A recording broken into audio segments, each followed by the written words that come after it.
Hi everyone, it's Andy Zitzmann, founder of the GAMETIME Movement, where I'm on a mission to helping you and 1 million other people step up your game. In this short 3 to 5 minutes every day, I'm going to provide you with inspiration, motivation, and empowering information so that you can wake up, have a little pick-me-up, get fired up so that you step up on a daily basis. So get ready, because it's time, it's your time, it's game time.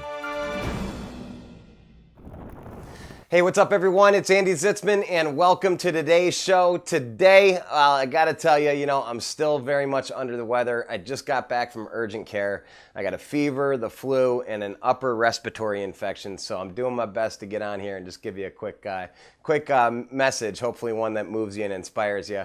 And yesterday I was talking about, through sickness and health, no matter what, we gotta show up because, you never know when that day will happen, when you're gonna have your magic moment, and it might be the day that you're just actually sick. And so, yesterday I was talking about Jimmy Valvano and how because he showed up on a day he was sick, not only was he able to leave a legacy for cancer research with the Jimmy V Foundation, but he was also able to deliver one of the most motivational, inspiring speeches that people replay over and over and over again. And lo and behold, after I do that show, another person who was near and dear to the sports world and to ESPN passed away and lost his battle to cancer.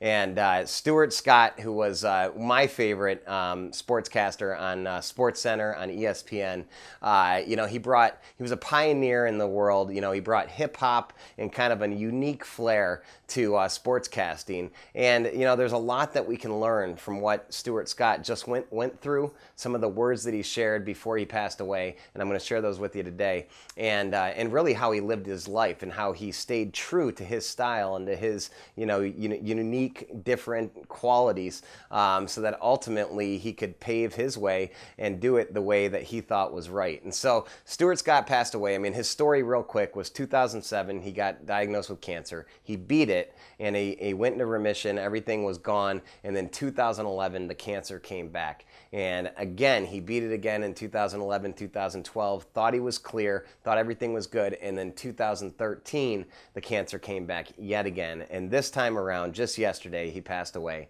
And he lost his battle to cancer. 3 times he had to go through it. And you know what? For those 7 years, he still worked at ESPN. He would go through chemo and then get on a plane and go record SportsCenter or go to a game and be the guy that was announcing the game or the pregame or the halftime. He worked his butt off, and he would also fly home as much as he could to be with his 2 daughters. And he was a great dad and just a great person. And Stuart Scott had the opportunity to speak at the ESPYs, just like Jimmy V, in July. And his words were this. He said, "You don't lose to cancer when you die, or when you die, you don't lose to cancer. You beat cancer by how you live, why you live, and the manner in which you live."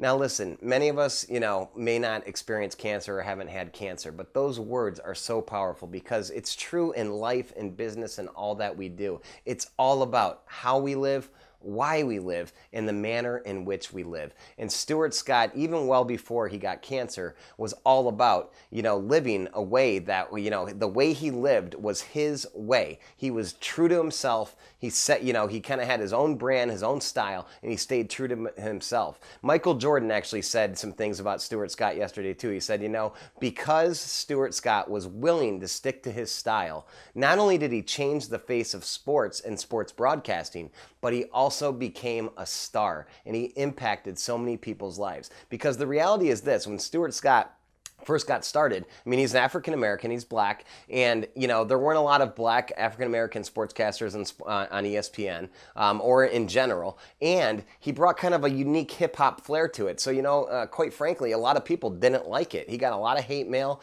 and he had to make a decision. He either was going to continue doing it his way, or he was going to conform to the regular way of all the other sportscasters. He did it his way, and because he did, he actually opened the door for so many other African-American sportscasters sportscasters, but more so, he actually brought together, blacks and whites, to like really appreciate hip hop culture combined with sports. And he just changed, sports broadcasting forever. And so not only did he do that, but he also just set an example of how to live his life, when going through struggles and challenges, and why he was living and the manner in which he lived was so amazing. So, today I just want to remind you that, anything you do, it's all about how you live, why you live, and the manner in which you live.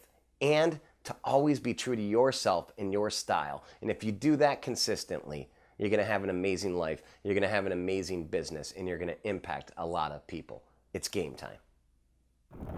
Hey, thanks for tuning in today, and thanks for stepping up your game. Here's what you can do to spread the movement.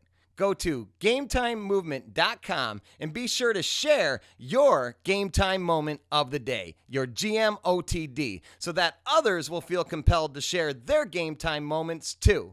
And if you haven't already, subscribe on iTunes or Stitcher Radio, and please be so kind to leave a rating and review so that we can reach 1 million people and encourage them to step up their game too.